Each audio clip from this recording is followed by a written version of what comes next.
വയനാടിന്റെ പുനർനിർമ്മാണത്തിനായി കേരളം കൈകോർക്കുമ്പോൾ ഡിവൈഎഫ്ഐ എന്ന യുവജന പ്രസ്ഥാനവും അതിനൊപ്പമുണ്ട്. ദുരിതബാധിതർക്ക് വീട് നിർമ്മാണത്തിനായി പണം കണ്ടെത്തുന്നതിന്റെ ഭാഗമായി ഇത്തവണ ഡിവൈഎഫ്ഐ പൊതുജനങ്ങളിൽ നിന്ന് പണപ്പെരുവില്ല.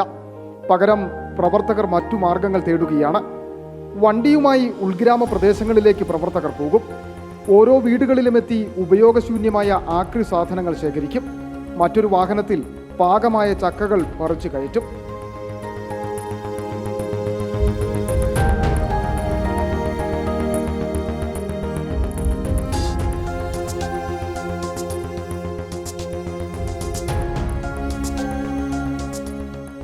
നെറ്റിത്തൊഴു മേഖലാ കമ്മിറ്റിയിൽ ഉൾപ്പെട്ട ചെല്ലാർകോവിൽ യൂണിറ്റ് കമ്മിറ്റി ചക്ക പറിച്ചു വിറ്റ് മാത്രം ശേഖരിച്ചത് 10,000-ലധികം രൂപയാണ്. പൂർണ്ണമായും പണപ്പിരിവ് ഒഴിവാക്കിക്കൊണ്ട് ഡിവൈഎഫ്ഐ സംഘടനാമിഷ്ഠത ഉപയോഗപ്പെടുത്തിക്കൊണ്ട് കേരളത്തിനകത്ത് പാഴ്വസ്തുക്കൾ ശേഖരിച്ച് അതോടൊപ്പം തന്നെ മറ്റു വിവിധങ്ങളായിട്ടുള്ള പ്രവർത്തനങ്ങൾ ഏറ്റെടുത്തുകൊണ്ടാണ് ആ നിലക്ക് വീടുകൾ നിർമ്മിച്ച് നൽകാൻ വേണ്ടി പോകുന്നത്.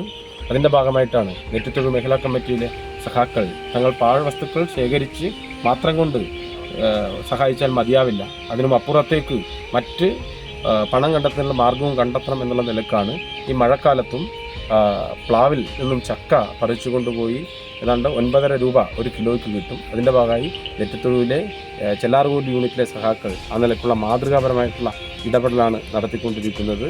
പൊതുജനങ്ങളിൽ നിന്നുള്ള പണപ്പിരിവ് പൂർണ്ണമായും ഒഴിവാക്കി ഡിവൈഎഫ്ഐ ധനസമാഹരണത്തിന് കണ്ടെത്തിയിരിക്കുന്ന വ്യത്യസ്തമായ ഈ പ്രവർത്തനത്തിന് പൊതുജനങ്ങളുടെ വലിയ പിന്തുണയും ലഭിക്കുന്നുണ്ട്.